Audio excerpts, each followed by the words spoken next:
Coronel Eurico já está aqui. Já? Maravilha, minha gente! Beleza! Estou vendo aqui o Coronel Eurico chegou. Muito boa noite. Agora já estamos começando, Coronel. Não estamos nem esperando não, meu amigo. Já vamos começar. Gente, estou muito feliz por vocês estarem de volta. Nós tivemos ontem um dia fantástico. Foi uma noite maravilhosa. E deu para a gente passar bem essa ideia, eu acredito. Eu imagino que vocês, nesse momento, devem estar já relembrando alguns conceitos.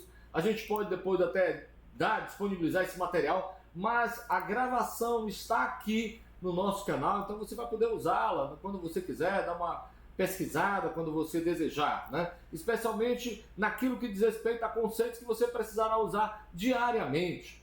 Ontem não foi possível a gente enviar o teste como a gente imaginava, mas logo abaixo aqui do vídeo, pouquinho aqui abaixo aqui nas descrições, tá lá o link para o primeiro teste que eu quero que você faça, tá bom? Eu vou falar dele de novo no final, só para relembrar aqueles que forem chegando, mas já está aqui embaixo, então você vai poder clicar, vai abrir um formulário e você vai responder lá bonitinho, e aí ele já vai registrar os dados seus, tá bom? Vai aparecer lá um resultado também, e aí você já pode ter uma ideia de o que está acontecendo com você. Esse teste em particular, ele faz uma avaliação de como são as suas expressões emocionais.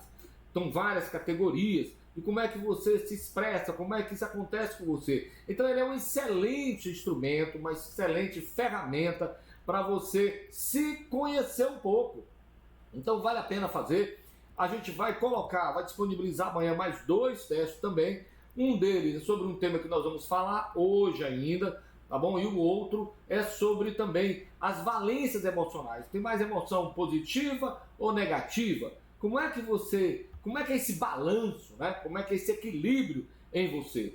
Algumas pessoas, como eu falei ontem, elas vivem talvez com mais expressões de valência negativa emocional, porque elas têm algum problema, elas carregam um problema que nem elas mesmas sabem. Então, mais uma vez, minha gente, boa noite. Aqui o Yaro, Erinaldo, Valber, Ariuca, Rômulo. Beleza, minha gente? Vamos chegando, né? Vamos ver se chega mais alguém aí para a gente então começar a nossa aula de hoje. A aula de hoje está muito bem, nós vamos fechar toda essa parte conceitual para que amanhã nós possamos usar essas ideias para poder você aplicá-las, né, no dia a dia. Essa é a minha intenção, tá bom? Que as ferramentas de amanhã, juntando com a base teórica que nós estamos falando, do conhecimento, composição, os elementos fundamentais da emoção, nós vamos saber hoje o que é desregulação emocional, o que é regulação emocional, que é o nosso objetivo, o objetivo da jornada. Então, gente, muito obrigado pela sua participação. Quem ainda não se inscreveu aqui no nosso canal, vai lá, se inscreve no canal, acessa lá aquele sininho lá, o bichinho lá o badalo lá do sininho, para que você receba quando a gente for colocar material aqui. E a partir de agora, semanalmente, nós estaremos colocando material novo. Toda semana nós vamos ter um material novo para fazer você pensar, refletir, rir talvez, né? Quem sabe? Então nós vamos trabalhar dessa maneira, tá bom? Eu quero que você nos acompanhe. A ideia, gente, não é ganhar dinheiro, não é nada. A gente já vem fazendo isso com as lives.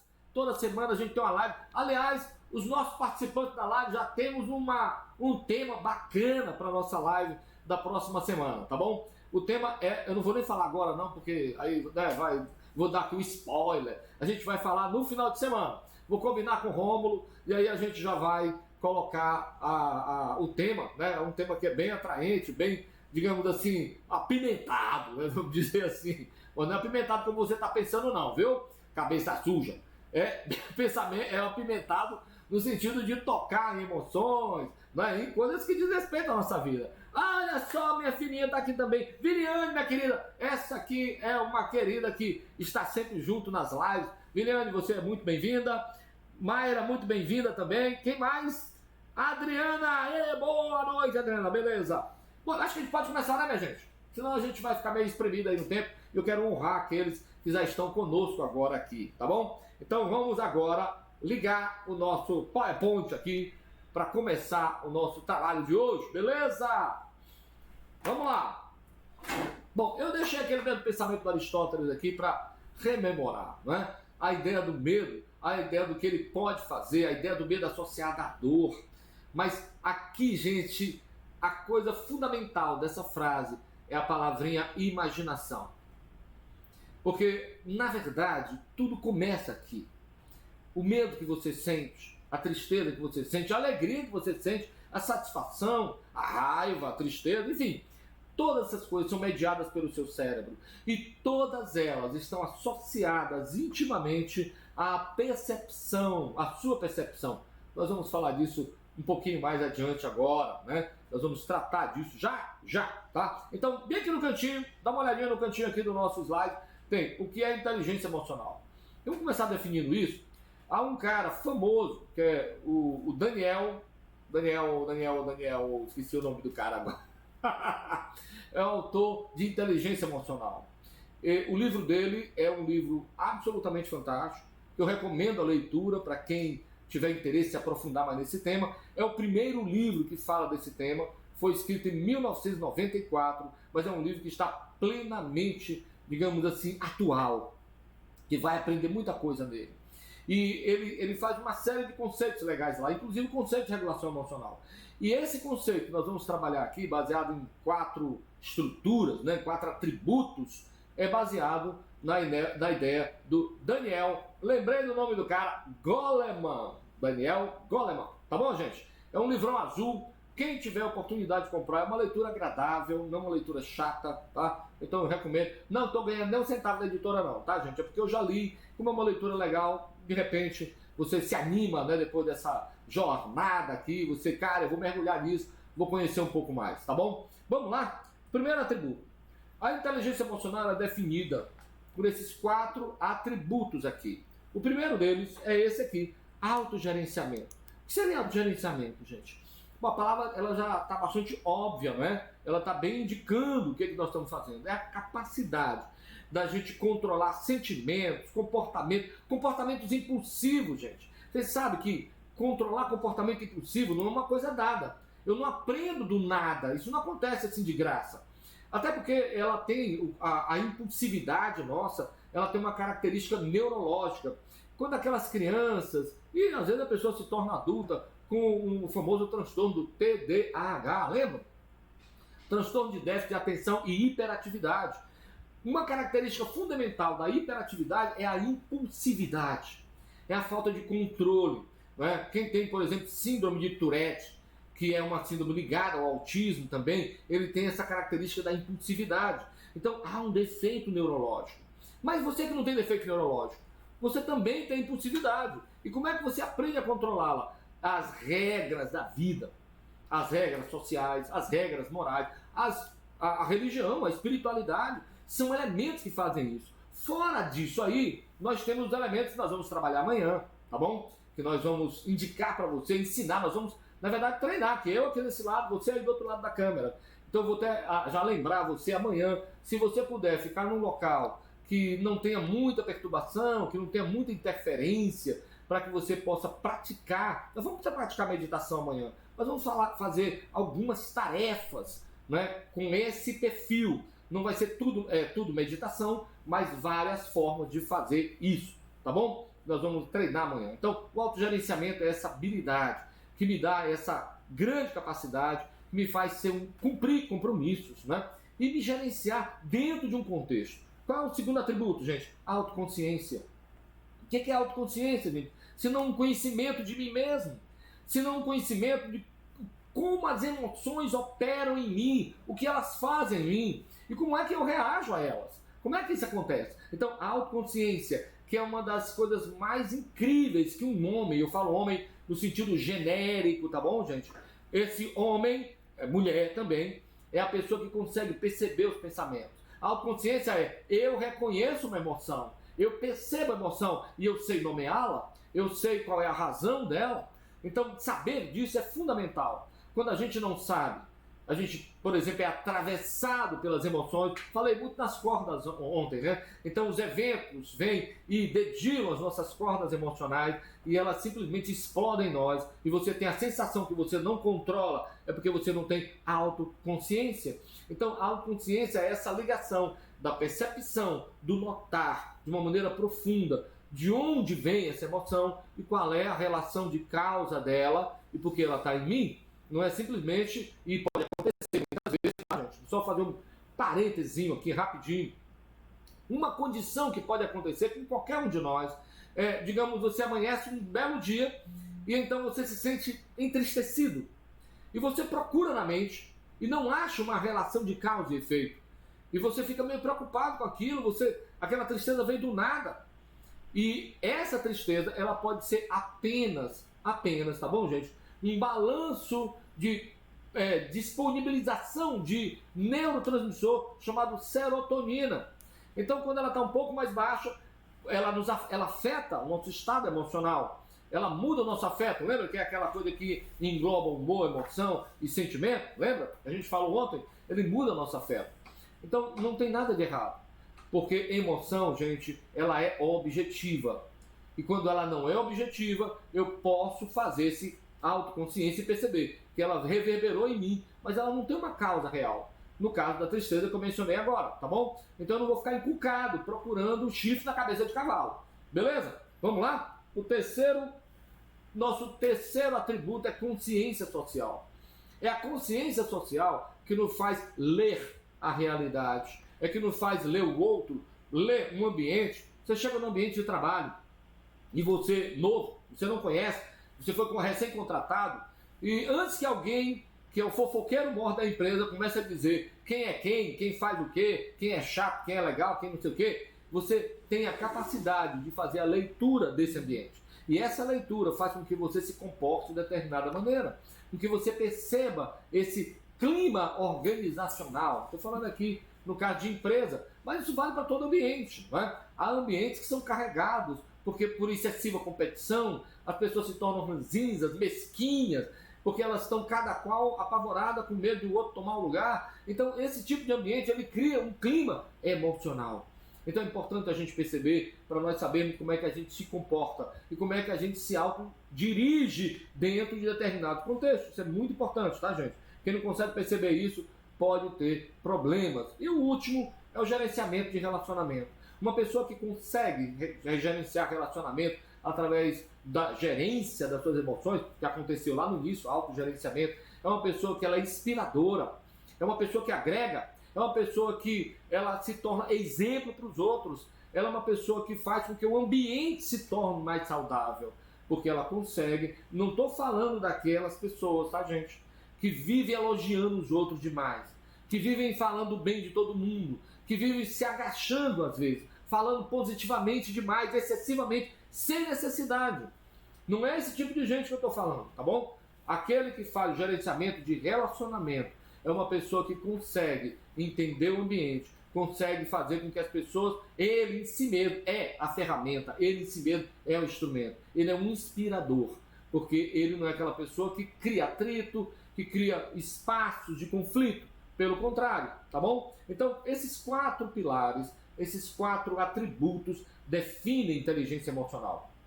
E existem testes que avaliam exatamente esses 4 atributos aqui. Você responde lá e você tem como saber como é que você está em cada um deles. A gente não vai ter esse teste agora, né? Porque a gente teve dificuldade para tradução e tudo mais, mas a gente vai ter 3 testes, como eu já falei, que vão ser muito interessantes e vão ajudar bastante quem tiver a necessidade de se conhecer um pouquinho. Eu vou dar uma paradinha bem aqui, eu quero dar uma olhada como é que tá a galera, quem é que tá aqui, que já chegou, que eu não falei, né? Eu quero saudar as pessoas. Quem mais, gente? Saulo tá aqui. Adriana, tá. A Miliane disse que não pega falta nem a pau, verdade, cara, não pega mesmo, né? Bom, tem mais gente que chegou aqui, mas não tá aparecendo aqui, eu não tô conseguindo ler, mas eu quero dar um felicíssimo boa noite e um bem-vindo para você. É uma alegria estar compartilhando esse assunto tão maravilhoso que eu pessoalmente gosto pra caramba, que é falar sobre emoções. Vamos voltar para nossa aula, gente? Vamos lá? Bom, aqui no cantinho de novo, leia aqui, por favor, para você entender o título desse slide, né? Quais são as funções da emoção? Nós temos 3 funções fundamentais. E aqui algumas coisas que eu quero alertar você. Primeira delas é comunicar e influenciar os outros. Está parecido com um dos atributos da inteligência emocional, não é? Que é gerenciamento de relacionamento. Então, Gente, a emoção influencia. A emoção, a minha cara, ela é um retrato, ela é digamos, um letreiro luminoso do que vai dentro de mim. Nós mencionamos ontem, né, o livro de Provérbios da Bíblia que diz que quando o coração está feliz, o rosto, ele traduz essa felicidade. Ora, o inverso também é igual. Uma tristeza, o rosto vai traduzir a tristeza. Mas eu estou falando de uma influência que é muito maior do que essa. É uma influência que ela pode ser inspiradora ou não. E me desculpem, eu sei que tem muita gente aqui que não é evangélica e tudo mais, e eu não estou aqui pregando, né? Eu estou falando de regulação emocional. Mas há um exemplo muito interessante, fantástico na verdade, que serve perfeitamente para a gente mostrar exatamente um exemplo dessa questão, comunicar e influenciar outras pessoas. Quando o povo estava perto de chegar na terra prometida, Moisés mandou 12 homens, 12 espiões para espiar a terra. A ideia era verificar se a terra era tal como a promessa de Deus para eles, se a terra manava leite e mel, se a terra era rica, se a terra era próspera. E aqueles 12 homens foram enviados adiante, o povo ficou esperando, e eles sumiram no mundo e ficaram alguns meses fazendo a investigação. Quando esses homens retornam, eles retornam com uma notícia incrível. Era exatamente do jeito que Deus havia falado. A terra era muito próspera, a terra era muito rica, mas 10 desses 12 disseram que a despeito disso, e eles trouxeram provas na forma de produtos da terra, mas quando eles foram fazer a outra metade do relato, eles disseram, mas a terra está cheia de gente, homens gigantescos, para os quais o nosso olhar era como se nós, ao nosso ver, fôssemos como gafanhotos. Olha só como a imaginação pode distorcer uma realidade de forma brutal. Apenas 2 homens disseram, não, a terra está ocupada, é verdade, mas nós podemos tomá-la, nós podemos conquistá-la, nós podemos fazer isso. Então, gente, o que ocorreu é que há uma palavra interessante, uma expressão na Bíblia, que o coração das pessoas desmaiou. A motivação, né? A alegria de entrar na terra, tudo que estava relacionado a isso, a expectativa positiva, gente, foi tudo para o ralo. O relato daqueles homens que estavam destruídos emocionalmente influenciou as pessoas de forma tremendamente negativa. Eu não estou falando aquelas pessoas, né, que tudo eles olham pelo viés negativo, tudo eles não vai dar certo, não. Estou falando que há um estado emocional que foi operado na forma de verbalização, né, de um comportamento. A segunda coisa que a gente tem, que é uma das funções da emoção, é comunicar. Na verdade, eu vou começar aqui da direita, motivar e preparar-nos para agir. Gente, uma emoção, ela aciona uma engrenagem dentro de nós para reagirmos a uma situação, para agirmos diante de algo que demanda uma ação nossa. O medo é talvez o exemplo mais clássico, o melhor deles, porque o medo a gente pode ver sempre pelo viés negativo, mas o medo não é só negativo, o medo ele é uma proteção. E às vezes o medo faz com que a gente fique cauteloso, o medo faz com que a gente fique prudente. Então ele tem um papel positivo também, não é só negativo, tá bom? Eu sei que o medo exagerado durante muito tempo, quando ele é subjetivo, como explicamos ontem, não é? Ele pode causar muitos danos. Mas o medo do que eu estou falando aqui é um medo que aciona em mim uma ação para fazer, seja para recuar, seja para avançar. A alegria também pode fazer isso. Mas o medo, ele é melhor conselheiro, muitas vezes, do que a alegria.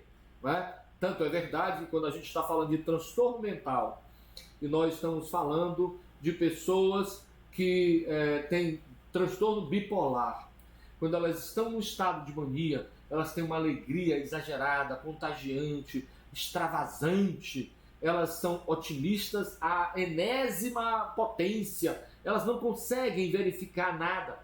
E quando elas não têm medo, na verdade, é isso que acontece. O medo desaparece, mas essa alegria delas é completamente falsa, primeira coisa, né? Ela tem uma fonte neurológica, mas ela é falsa porque ela não tem conexão com a realidade. Ela está descontextualizada. E elas são pessoas muito impulsivas. Lembra que a gente já falou de impulsividade, não é? Então são impulsivas, elas acabam tomando decisões equivocadas. Por último, meu pessoal, aqui à esquerda, nós temos a terceira função, não é, da emoção, que é comunicar-se com os outros e também comunicar-se comigo mesmo. fazer com que eu tenha um diálogo comigo, com que eu perceba o meu mundo interno, com que eu perceba essa realidade interna e também de autovalidar-se. Bom, o que seria esse autovalidar-se? Gente, olha, entenda uma coisa. Nós falamos um pouquinho disso ontem, não vou me repetir não. Mas toda emoção, ela precisa ser validada com a realidade. Toda emoção, ela precisa se conectar com algo, com um evento, com um dado fático, com um dado da realidade. Por que é necessário isso? Para que eu possa perceber quais são as necessidades, as consequências, enfim, as ações que eu preciso tomar. Como é que eu percebo essa emoção? Então, validar uma emoção, por exemplo, de tristeza. Eu perdi alguém, eu perdi uma oportunidade e eu fiquei meio triste por causa disso. Ou alguém fez algo para mim que é razão suficiente, legítima, para eu ficar com raiva. Então, gente, isso é importante por uma razão. Porque quando eu nomeio a emoção, quando eu conecto a emoção com o fato, então eu posso gerenciá-la. Essa é a realidade, tá bom? Isso é a verdade. Se nós conseguimos nomear, perceber, e eu posso dizer para o outro, e posso fazer isso verbalmente, e não, infelizmente, eu sei que às vezes as pessoas exacerbam as emoções e se descontrolam completamente, porque elas não têm qualquer tipo de gerenciamento. Elas são alheias a elas mesmas. Quem não conhece as emoções também não se conhece. E quando eu vivo de uma forma alheia a mim mesmo, o que costuma ocorrer é eu fazer coisas, realizar coisas terríveis que acabam causando imenso prejuízo para mim e para as outras pessoas também. Vamos lá, adiante, minha gente. Existe um transtorno, então, de desregulação emocional? Será que haveria? Não. Não há um transtorno com esse nome. Não há um transtorno nomeado, por exemplo, nem no CID-10, que agora já vai ser 11 a partir do ano que vem, e nem no DSM-5, que é para os meus amigos que estão me assistindo agora. O CID é o Catálogo Internacional de Doenças, que é, digamos, gerenciado, patrocinado pela Organização Mundial de Saúde. É o que gerencia o nosso SUS, né? Todo médico, né? Pessoa que trabalha nessa área. Nós, psicólogos, um pouco menos, tem que nomear uma doença, então a gente vai lá, tem um código e tal. Então esse código é o que nomeia, é o que descreve aquela doença. Para doenças mentais, existe um manual estatístico de doenças mentais que é gerenciado, foi criado pela Associação de Psiquiatria Americana e é muito usado no Brasil, especialmente por psiquiatras e também psicólogos, tá? Então, não está nomeado lá esse termo, desregulação emocional. Bom, mas por que ele apareceu? Porque ele é uma realidade, ele é um fato, só que ele em si mesmo não é uma doença, ele é sintomático de algum outro problema, tá bom?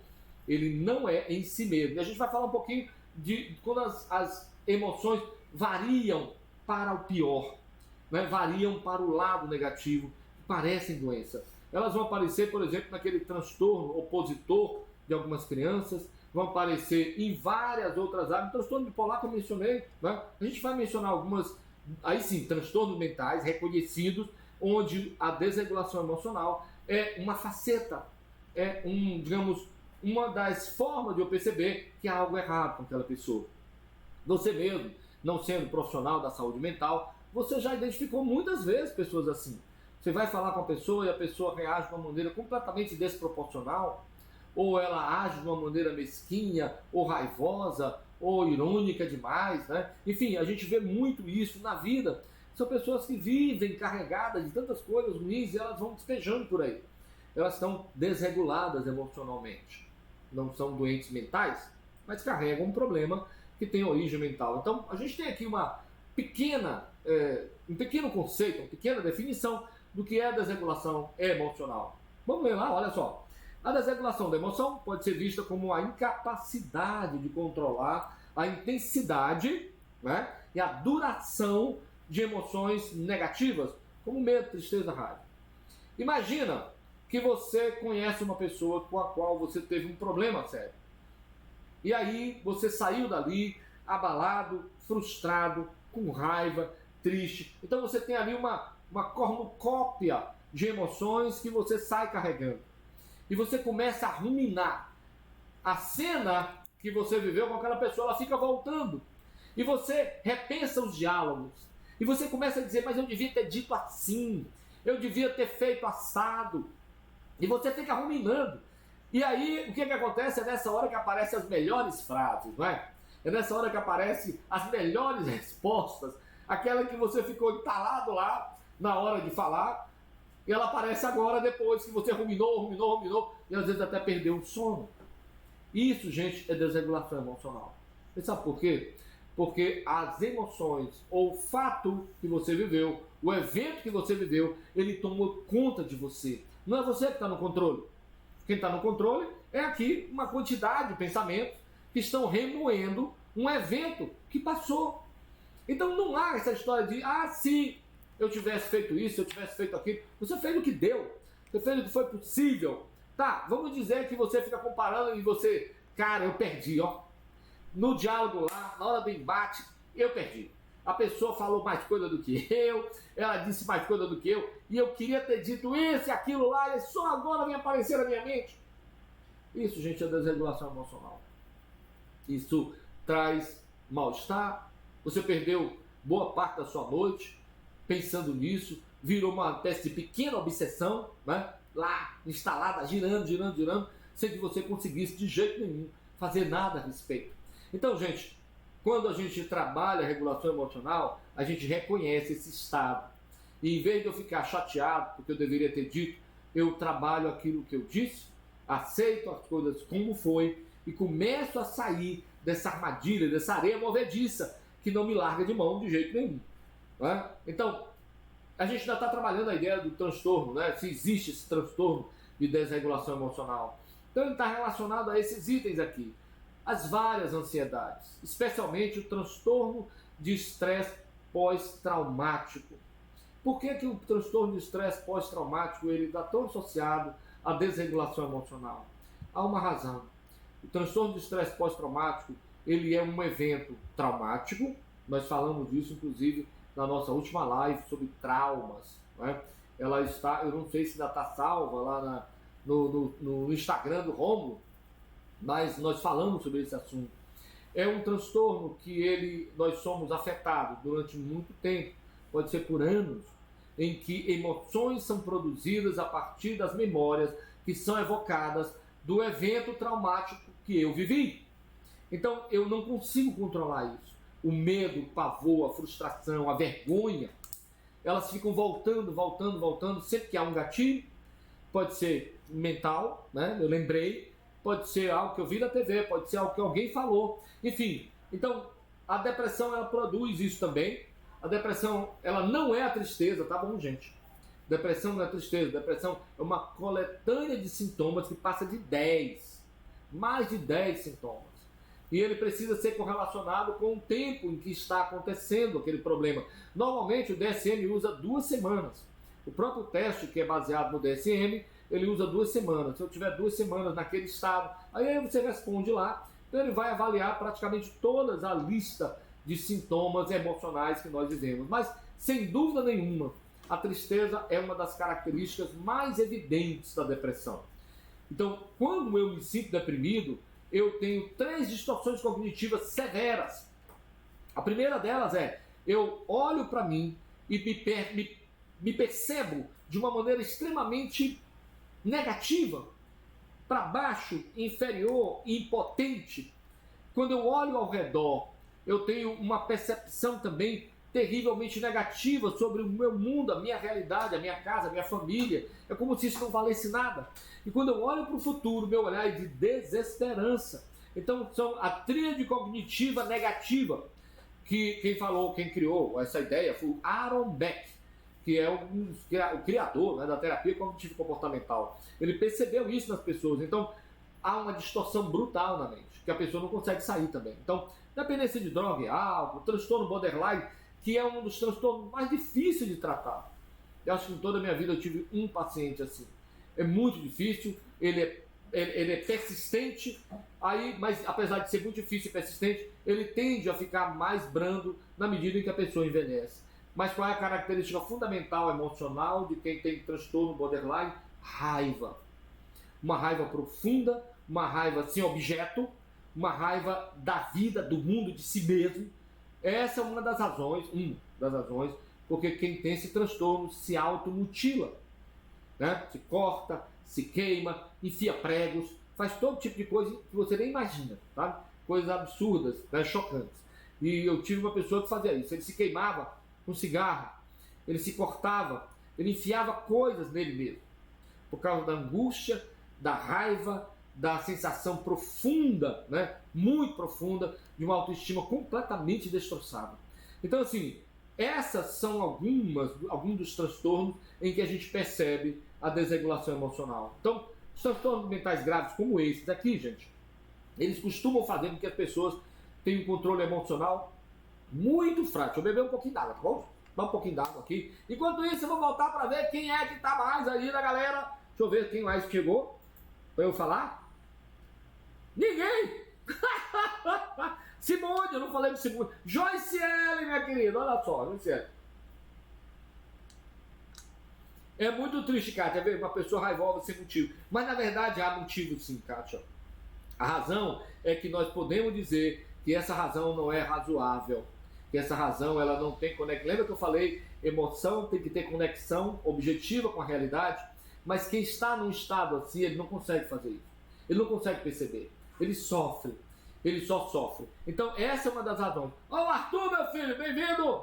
Beleza, minha gente? Olha, tá, o povo tá chegando aqui, a conta gota, mas tá chegando, né? Vamos voltar então para nossa aulinha. Ah, é legal que o pessoal vai chegando aí, né? Aproveite, minha gente, aproveite. Eu sei que vai ficar gravado, mas assim, quem está aqui pode receber depois do certificado, né? A gente vai dar um certificado de 20 horas. 20 horas. Tem algum aluno de psicologia aqui, eu acho que o pessoal vazou todinho, porque tem aula hoje à noite, né? Alguns têm. Então, quem não tiver vai receber um certificado de 20 horas, que vai ajudar naquela carga horária que a gente tem que, né, que tem que ter no final do curso, né? Enfim, a verdade é que quem tem problemas mentais, no sentido de transtornos mentais, são pessoas que têm baixíssima capacidade de gerenciar suas emoções. E mais, as estratégias deles são as piores possíveis. Ora, quem não sabe gerenciar não vai ter estratégia. Simples assim, tá? Então, isso é tanto mais verdadeiro quando os afetos que aparecem em mim são de valência negativa. O que é isso? Afeto de valência, a valência negativa ou positiva, é a própria experiência que eu tenho com a emoção. Se ela foi prazerosa, se ela foi sofrida. Então, quem tem doença mental, ele vai ter mais valência negativa, mais experiências sofridas com as emoções, porque a maioria das emoções são dessa banda, digamos assim, mais negativa, como a gente costuma chamar, tá? Bom, e aí a gente chega numa outra questão, gente, que é um dos problemas também que ocorrem relacionados à emoção, mas não é em si também um transtorno, que é essa palavrinha que está bem aqui embaixo, no cantinho, chamada alexithymia. A alexithymia é uma condição que foi descoberta, meio que por acaso, em 1972, por Peter Sfinels, né, e um cara chamado John Nemiah, né? Eles dois trabalhavam juntos, eram pesquisadores nessa área, e encontraram uma pessoa que ela relatava, já era adulta essa pessoa, e ela relatava que ela não conseguia sentir nenhuma emoção. Ela não conseguia perceber uma emoção, nem amor, nem raiva, nem tristeza. Ela era, digamos assim, imagina você que está me assistindo agora, uma pessoa neutra, que não sente emoção nenhuma. Imagina como é que seria viver assim. É como uma espécie de cegueira. E ela se aproxima desse sentido, como metáfora, eu ser cego para as minhas próprias emoções. Então, uma das definições, essa era uma definição técnica dessa dupla que eu mencionei, né, o Peter Sfinels e o John Nemiah. Então, é um fenômeno subclínico, quer dizer, ele é subclínico porque ele é acessório de um transtorno mental, muito associado à depressão maior, que é uma condição em que, apesar da pessoa às vezes sentir tristeza, há momentos ou há períodos do transtorno mental em que as pessoas ficam alexithímicas, quer dizer, eles não conseguem sentir nada. Então, é um fenômeno subclínico que envolve uma falta de consciência emocional, mais especificamente dificuldade em identificar, descrever sentimentos e em distinguir os sentimentos das sensações corporais de excitação emocional. Na verdade, o que o alexithímico faz, ele mistura, ele não consegue saber o que é uma sensação corporal daquilo que é uma emoção. E evidentemente há uma diferença entre uma e outra. Embora muitas emoções produzam alguns eventos corporais, mas não são a mesma coisa. Evidentemente que não, né? Há uma abstração quando a gente fala, por exemplo, eu estou muito alegre. Apesar do meu rosto, meu corpo transparecer essa alegria, mas na minha mente há uma identificação disso. E eu sei que esse fenômeno que eu estou vivendo é alegria. Há uma razão também, digamos que eu ganhei algo, ou conquistei algo, ou sei lá, há tantas coisas que podem trazer alegria, né, gente? Às vezes coisas bem simples, coisas bem banais, coisas que nem custam dinheiro, que podem trazer uma alegria. Não aquela alegria para você dar gargalhada, mas uma alegria serena, uma alegria tranquila, uma alegria que ela é mais, inclusive, duradoura, né? Especialmente quando a gente começa a descobrir certos valores, certas belezas. É por isso que os cristãos, e também religiões orientais, têm entre as suas práticas espirituais uma coisa chamada contemplação. A contemplação é uma fonte de alegria. Não é à toa que quem já leu os Salmos vai se deparar lá com o salmista falando sempre de coisas que ele via da natureza, dos céus, não é? Da flor. Quer dizer, há tanta descrição de coisas naturais em que o cara se alegra porque ele contemplou, ele percebeu. Vocês já viram um beija-flor voando? Aqueles beija-flores coloridos, que as asinhas, as penas, elas mudam de cor de acordo com a luz, e especialmente quando eles estão voando em câmera lenta. Eu fico alegre vendo aquilo. Me traz alegria. Aí alguém podia dizer, mas a alegria é meio besta, né? Porque tu não ganha nada com ela. Não, a alegria em si já é o presente. A alegria em si já é algo que traz para mim um benefício, um bem-estar. A alegria é uma fonte maravilhosa de contágio das pessoas. Imagina uma pessoa alegre quando ela chega no ambiente, que ela explode aquele ambiente. Até as pessoas ranzinzas ficam menos ranzinzas quando a alegria chega. Então ela é um remédio também, não é? Então vamos lá, falar um pouquinho mais. Está aqui os dois, eu já mencionei, não é? Então, só para você entender o que essa palavra significa, eles pegaram 3 palavras gregas. O prefixo a, que significa não, é? O prefixo lexis, que é palavra, e o prefixo timos, na verdade, tá lá, vem um acentozinho, timos, que é coração, emoção, ou o lugar da fala. Olha que coisa legal, eu adorei esse significado para timos, o lugar da fala.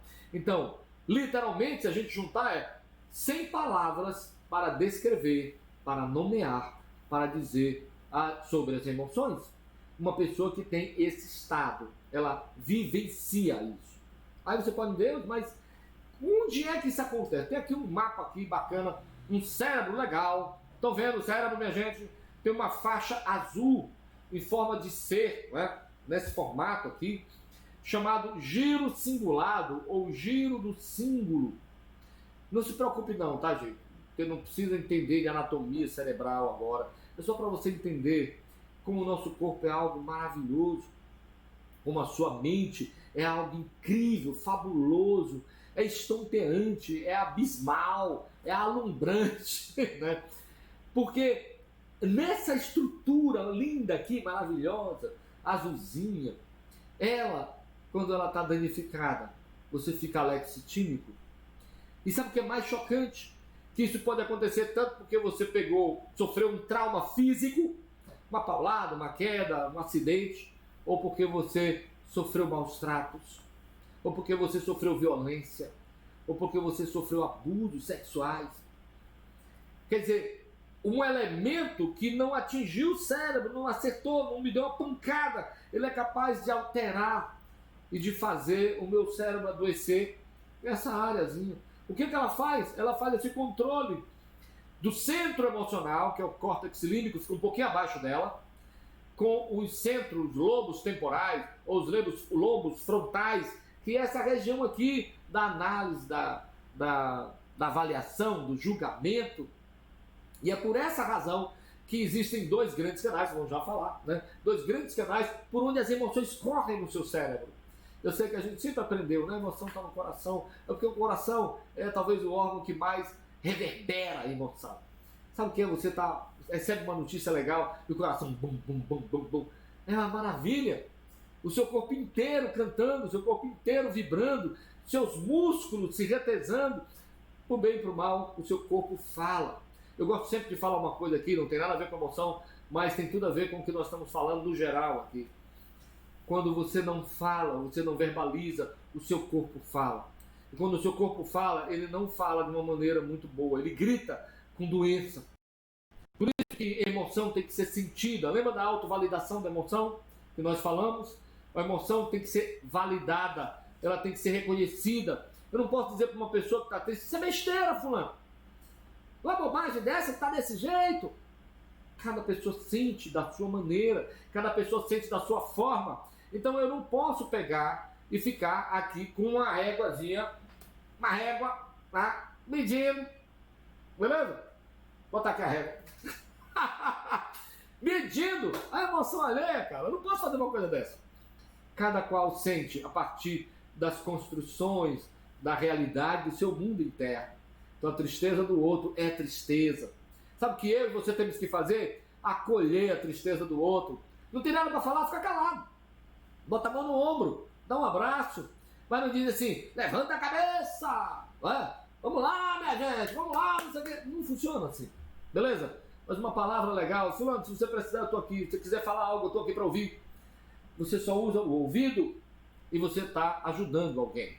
Uma das coisas fundamentais na terapia ou na psicoterapia é uma coisa que a gente chama de escuta ativa. Só escuta já produz algo legal. Há uns 3 semestres atrás, há um texto do Rubem Alves chamado A Escutatória. E o Rubem Alves, ele escreveu, ele teve uma ideia legal, ele disse assim, eu sempre vejo curso de oratória para cá, curso de oratória para lá, eu nunca vi um curso de escutatória. Aí ele vai fala um monte de coisa legal. Aí eu digo, cara, já sei o que eu vou fazer. Vou pegar meus alunos e vou fazer aqui a escutatória. Nós inventamos uma marmota na faculdade. O que a gente fez? O pessoal criou um ambiente, nós criamos mini cabines. Então nós divulgamos na faculdade e nós atendemos, ouvimos mais de 180 pessoas. Era mais ou menos 15 minutos que eles tinham. O aluno não ia falar nada, ele só ia escutar. Você sabe o que era? As pessoas saíam de dentro daquela sala dizendo, mas é tão pouco, eu queria falar mais, foi tão bom, foi tão... Quase que 100%, a gente não pode avaliar todas as pessoas, mas acho que quase 100% daquelas pessoas se sentiram bem, porque tinha uma outra pessoa do outro lado apenas para escutar. Então, meus caros, aprendam um pouquinho da escutatória, tá bom? Uma coisa legal aqui, só para fechar isso aqui e passar para frente, é que o Peter Sfinels, na sua pesquisa, que durou algum tempo, né, vários anos, ele descobriu uma coisa triste, né? Pessoas que eram alexitímicas, essa faixa azul, que é o giro cingulado, eles tinham menos conexões neuronais aí. Esse giro do símbolo, ele tem uma série de atividades que ele faz, ele evoca memórias, ele trabalha aprendizagem. É legal saber disso, sabe? Porque você aprende mais quando você está alegre. Você aprende mais quando o ambiente é acolhedor e estimulante. Como era antigamente, que o pessoal pegava a régua, botava o menino no caroço de milho, dava bolacha, fazia todo tipo, aterrorizava, a criança aprendia pelo medo. Mas não é o medo que faz a pessoa aprender, a alegria faz. Lembra do filme Mundo S.A.? Alguém já foi procurar o filme? Eu dei como tarefa de casa, né, gente? Divertidamente Mundo S.A. A alegria ela é muito mais poderosa. E o David Hawkins, de ontem, onde foi que eu tirei esse Edward? O David Hawkins, esse cara, ele estudou, ele mediu o poder aí bioelétrico que uma emoção faz numa célula. E ele descobriu que a alegria é 5 vezes mais poderosa do que o medo. Cara, isso é tremendo, né? Se a gente soubesse, a gente ficava mais alegre, né, gente? Tem que arrumar uma pílulazinha de alegria por aí. Quem tá, vamos na farmácia, né, e comprar uma pílulazinha de alegria. Tô pirando na batatinha, né, gente? Bom, uma outra coisa aqui é que pessoas que pontuam, lembra, você tem um teste para fazer que nós vamos mandar de alexithymia. Na verdade, eu normalmente aplicaria numa pessoa que eu percebo isso. Mas como a gente está aqui num ambiente mais descontraído, nessa nossa jornada, de repente você conhece esse teste, dá uma olhada nele e tal, nós vamos enviar para você no linkzinho, né, o meu outro auxiliar técnico, Valber, que deve estar por aí participando agora, ele vai preparar esse material, já preparou o primeiro teste, vai preparar esse material para você dar uma conhecida. Então, se você pontuar muito em alexithymia, significa que você tem uma baixa capacidade de exercer a empatia. Claro, faz sentido, faz todo sentido. A empatia, ela é uma gama de emoções. Ela não é ficar no lugar do outro, tá bom, gente? Como as pessoas costumam dizer. Empatia é uma percepção profunda da condição do outro e uma identificação com ela. Não é ficar no lugar do outro. Por isso que a empatia nos mobiliza, ela nos faz agir em favor de pessoas que precisam. Não é? Então, vamos lá, seguindo. Bom, eu já mencionei isso aqui, não é? Agora há pouco, quando eu falei de algumas causas para a alexithymia acontecer. Não é? Então, gente, nós temos que proteger as crianças. Há muito abuso, não é só abuso sexual, violência, negligência afetiva. Você sabe, a gente falou ontem muito, que a emoção é aprendida. Aprendida como refinada. A emoção eu vou aprendendo a colocá-la nos seus nichos apropriados. Eu sei, por exemplo, depois de uma convivência, de ver, de experienciar, que num velório não há lugar para ficar rindo. Bom, as pessoas podem até rir, mas é um riso que é validado por todo mundo. Imagina que morreu alguém, amigo querido, e lá no velório está lá o corpo, e as pessoas começam a lembrar de coisas incríveis que aquela pessoa fez. E alguém conta uma anedota real, verdadeira, e as pessoas riem. Isso não é digamos assim, um desrespeito com o falecido, pelo contrário, é honrá-lo. Mas, de um modo geral, o riso, num momento de tristeza, ele está desencaixado, não é? Então, uma pessoa que foi negligenciada afetivamente, ela pode desenvolver uma espécie de alexithymia, tá bom? Bom, nós vamos agora aqui para famosa... Bom, depois de caminhar pra caramba, agora nós chegamos na regulação emocional. Eu mesmo estou com pindado, tá? Chegamos então na regulação emocional. O que é isso, minha gente? Vamos lá. Acho que eu vou dar uma olhadinha no povo de novo, né? Eu vou. Como é que eu dou uma olhadinha no povo? Aqui. Arthur, Barará. Cristiane, chegou a Cristiane. Beleza, Cristiane. Maravilha, minha querida. Muito bem-vinda, muito bem-vinda. Bom, deixa eu voltar. Cláudia, essa aí eu não tinha visto. Dani, bem-vinda. Essa aqui é uma aluna, né? Bem-vinda então. Vamos lá. Gente, eu vou falar de novo aqui. Quem não se inscreveu no canal, vai se inscrevendo aí, né? E a ideia é que toda semana você aperta lá no sininho danado lá, para você receber como é que a gente fala? É um lembrete, né? Lembrete, isso. Receber um lembrete a respeito disso. Bom, vamos voltar para cá. O que é regulação emocional? Nós caminhamos bastante, chegamos até aqui. Regulação emocional ou a inteligência emocional. A inteligência emocional, ela se expressa no ato da regulação emocional. Ela tem 3 coisas bem interessantes. A primeira dela é que a regulação emocional é quando elas influenciam, eu sou capaz de influenciar minhas emoções quando elas estão lá. Como é que eu influencio, gente? Com a minha cognição, com o meu pensamento, com a minha análise. Lembra que eu tenho que usar essa parte aqui, gente? A área frontotemporal. Eu preciso usar isso. Se eu não usar, cria teia de aranha, meu filho. Entendeu? Vai ficar lá sem usar. Se você não usar, ela vai ficar... há uma regressão. O cérebro, aliás, o corpo nosso, ele é feito para economizar. Você sabe o que acontece? Uma criança, quando ela de 1 a 2 anos, uma criança tem... hoje se sabe, só para dar um passinho aqui atrás, para poder você entender bem. Hoje a gente sabe, aí é um fato mesmo, já está comprovado cientificamente, que um adulto tem 86 bilhões de neurônios, tá? 86 bilhões de neurônios. Agora imagina que cada neurônio desse tenha entre 10 e 40 mil conexões. Cada neurônio. É mais conexão do que todas as estrelas que a gente pode ver no céu. É mais conexão do que todos os grãos de areia da Terra. Parece louco, né? Mas é a pura verdade.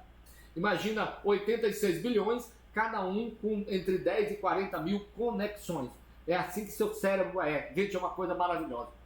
É inacreditável, né? Então, assim, Se eu não uso, eu estava falando da criança, agora eu volto para a criança. Entre 1 e 2 anos, há uma quantidade monstruosa de neurônios, muito maior, passa de 100 bilhões na cabeça da criança. Mas ela não é tão inteligente assim como um adulto. Ela está maturando o cérebro, ela está adquirindo aprendizado. Sabe o que vai acontecer? O cérebro vai podando uma quantidade enorme de neurônios que simplesmente não foram utilizados em todas as áreas do cérebro. Aí a criança, como é que fica? Não fica nada. Aqueles que foram usados, aqueles que criaram conexões axônicas, quer dizer, eles começaram a conversar uns com os outros, esse é preservado. Aquele que não foi conectado é descartado. E aí a gente vai perdendo neurônio, perdendo, até ficar nesse número de 86 bilhões. Mas digamos que tu tem aí os teus 86 bilhões de neurônios, mas tu não usa, não pensa, tá? Não lê, não estimula. Você é um candidato à demência. Não se preocupa não, tá? Meu Deus, não li um livro esse ano, vou ficar demente. Não, gente, não é assim também, né? Pelo amor de Deus. Mas o estímulo ao cérebro é um fator protetor contra a demência, só para você saber, tá bom? Então, regulação emocional é essa habilidade de influenciar as emoções.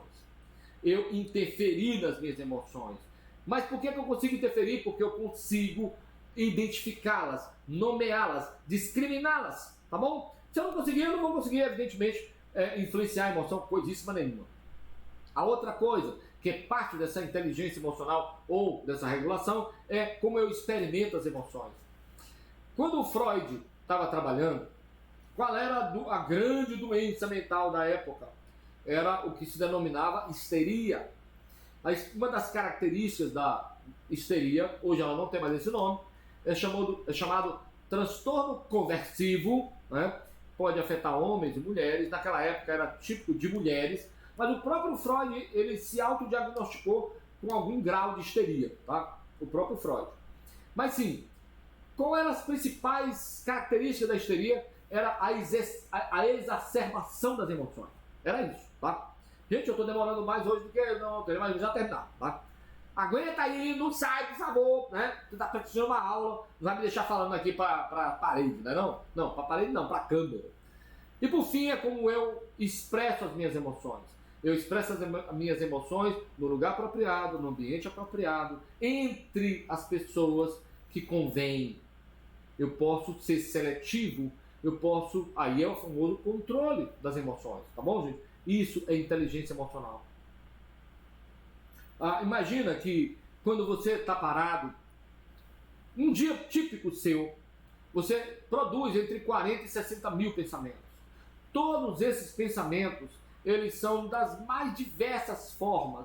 É o pensamento focado no trabalho, no estudo, nas relações, numa conversa com um amigo, uma amiga, enfim.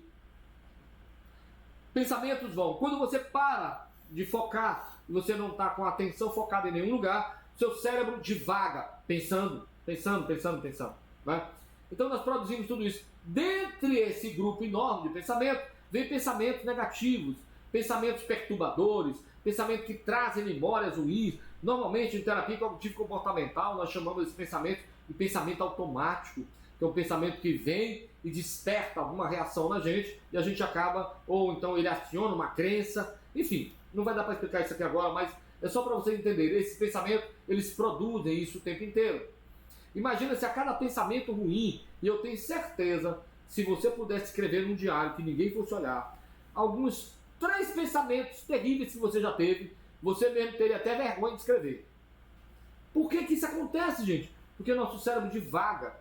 Nosso cérebro, ele faz correlação das coisas. Enquanto ele não está correlacionando nada, porque eu não estou com a atenção focada, ele está simplesmente vagando. E esse vaguear, se eu não, de vez em quando, não assumo o papel ali, ele vai trazer coisas ruins para mim.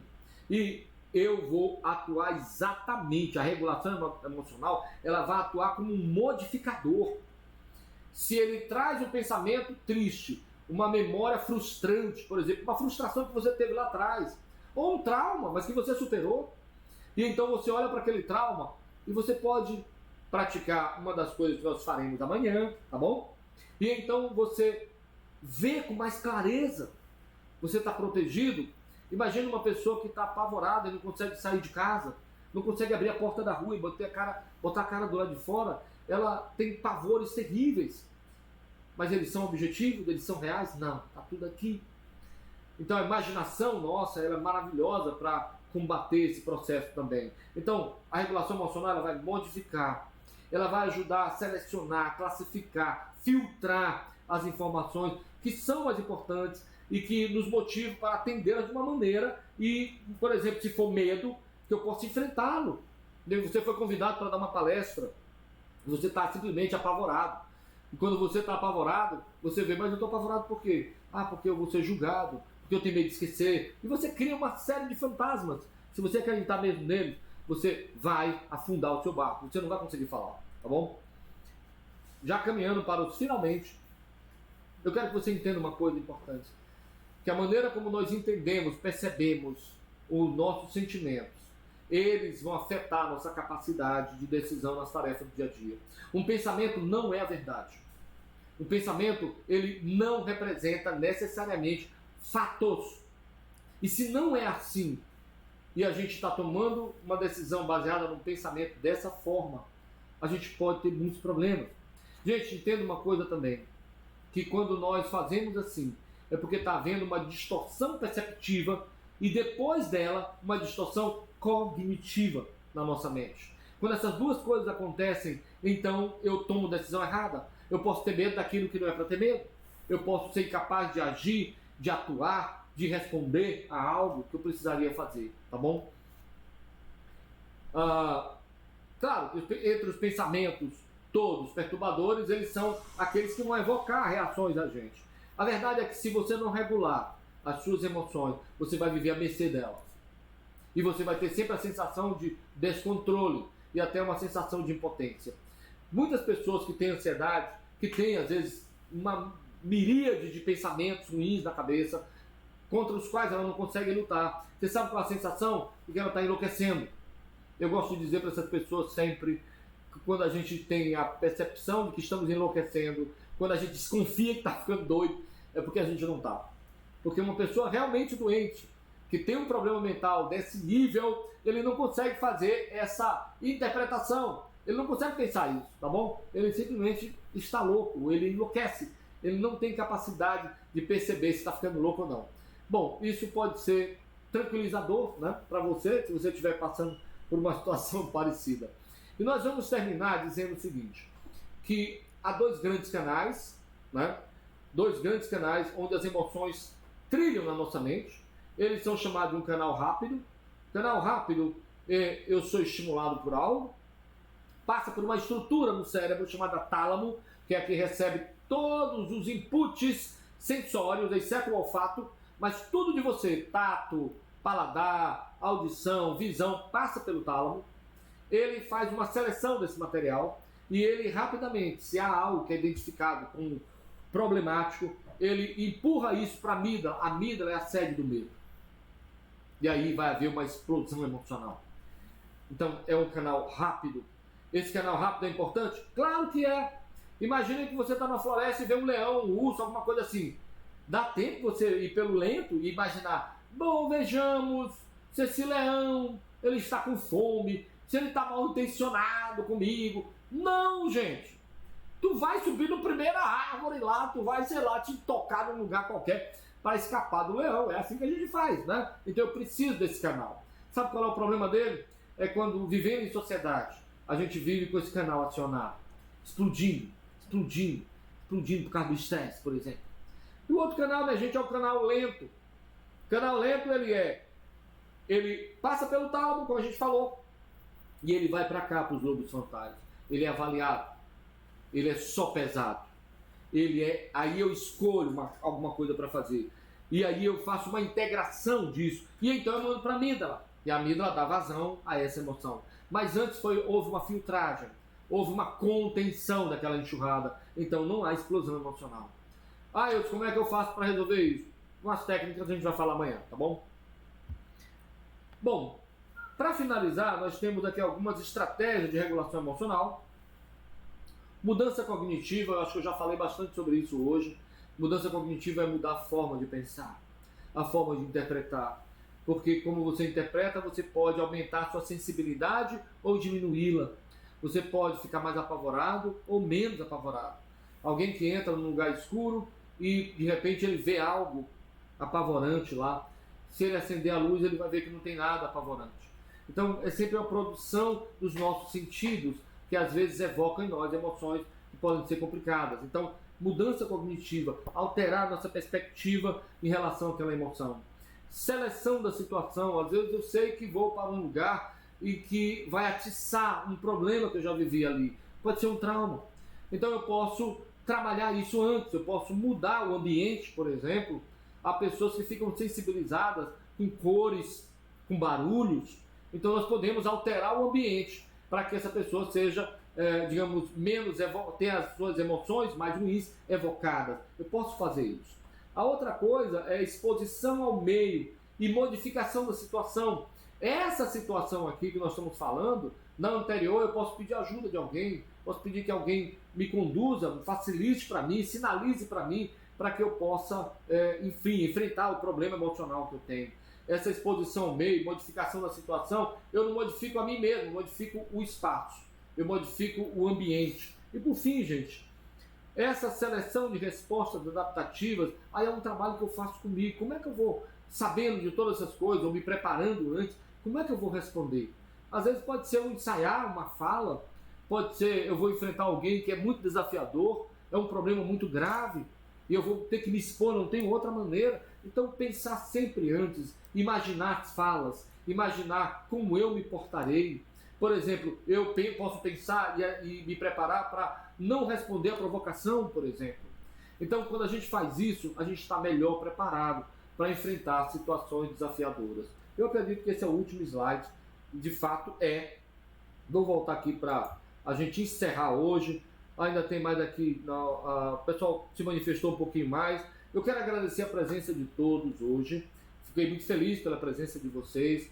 Divulguem esse trabalho, não é? Nós queremos ajudar pessoas, nós queremos servir as pessoas com esse trabalho aqui, com a psicologia. A psicologia é uma ferramenta maravilhosa. E cada vez que as pessoas compreendem mais, entendem mais sobre si mesmas, elas podem se tornar um pouquinho assim melhores, tá bom? Elas podem se gerenciar e administrar de forma mais produtiva no trabalho, na relação com a família também. Tá bom, gente? Muito obrigado. Eu aguardo vocês amanhã, às 21 horas. Só relembrando, aqui embaixo, logo da nossa tela, né, tá o link aqui do teste que a gente já disponibilizou. Amanhã nós vamos disponibilizar entre 1 e 2 testes. Eu já vou combinar com o meu técnico de informática, Valber, né? Valber Câmara. Então a gente vai poder colocar esse material para vocês. Eu acredito que vai ser muito útil também, tá bom? E amanhã nós não vamos ter slide, vai ser mais olho no olho. E nós vamos, como eu disse a vocês, trabalhar técnicas. Então eu quero pedir, escolha um lugar que você não possa ser perturbado por ninguém, para que a gente possa ter uma privacidade, né? Eu aqui, vocês aí, mas vai dar para fazer com certeza absoluta, tá bom, gente? Muito obrigado, boa noite, até amanhã. Tchau.